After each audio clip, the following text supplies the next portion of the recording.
Bien-aimés du Seigneur, les textes de ce deuxième dimanche du temps de l'Avent portent bien la couleur de l'Avent. Ils expriment une attente. Dans la première lecture, c'est une attente glorieuse car elle sera la gloire de la piété envers Dieu.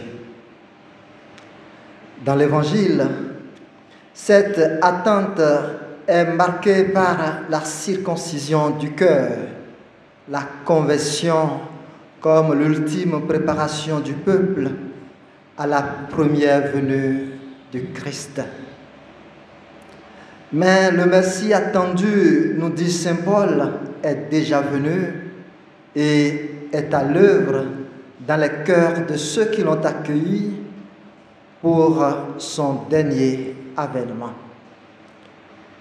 Je suis persuadé, nous dit l'apôtre, celui qui a commencé en nous lancement de la bonne nouvelle, oui, celui qui a commencé en vous un si beau travail, le continuera jusqu'à son achèvement au jour où viendra le Christ Jésus.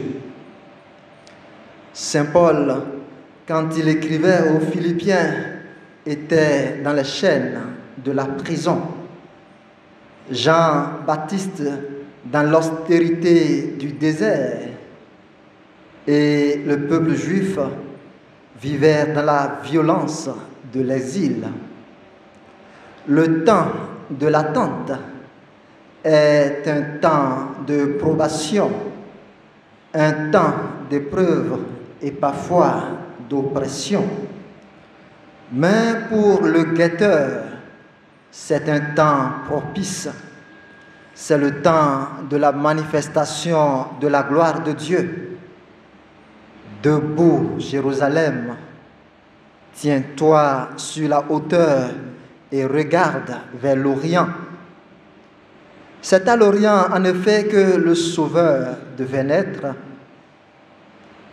La libération du peuple exige que chacun sorte de sa torpeur, de sa somnolence et se mette en posture de combat. La libération annoncée par le prophète Baruch ne se fera pas par la toute-puissance de Dieu. Dieu va déployer ta splendeur partout sous le ciel, dit le prophète à Israël. Mais c'est au peuple de quitter sa robe de tristesse et de misère. Dieu vient faire miséricorde, mais il attend le pas, l'engagement de l'homme pour le revêtir de sa grâce.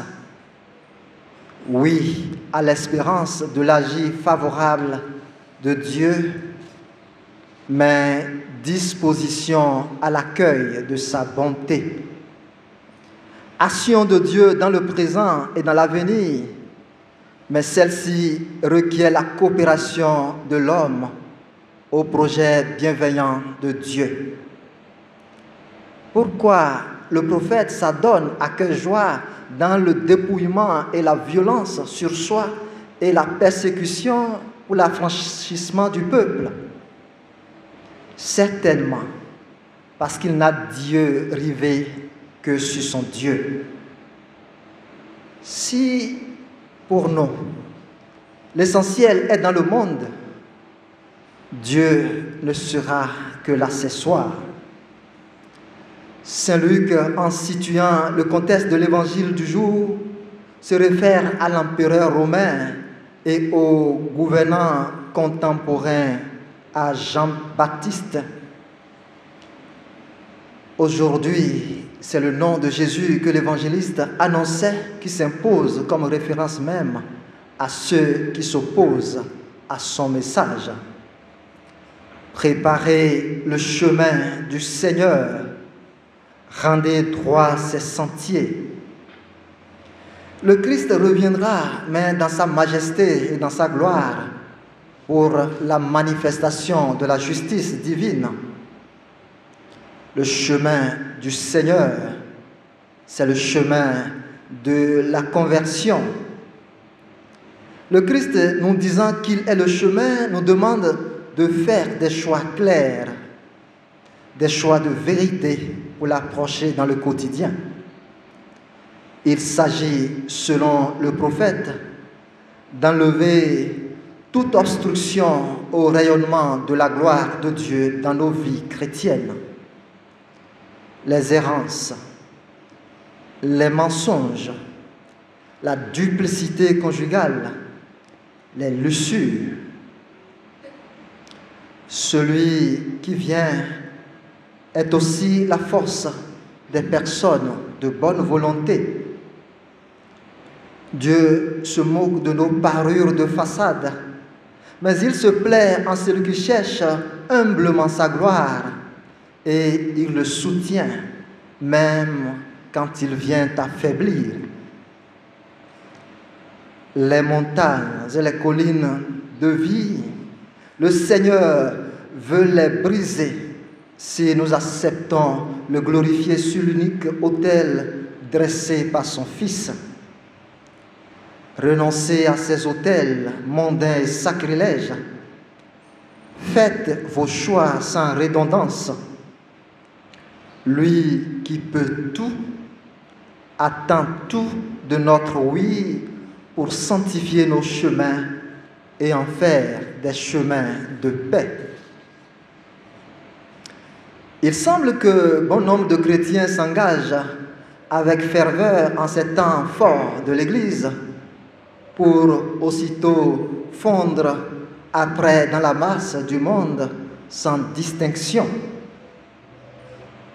Saint Paul demande que notre amour pour Dieu nous fasse progresser de plus en plus dans la pleine connaissance et en toute clairvoyance pour discerner ce qui est important pour nous.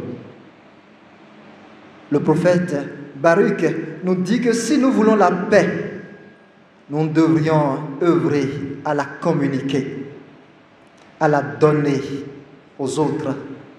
Si nous voulons la justice, nous devrons en être des artisans. Si nous voulons la gloire de Dieu sur la terre, que notre piété soit en accord avec les exigences de la vie spirituelle. Dieu, en visitant l'humanité, s'est lui-même préparé dans la figure de l'Immaculée Conception, en prenant réellement chair de Marie dans le visage de Jésus, vrai homme et vrai Dieu.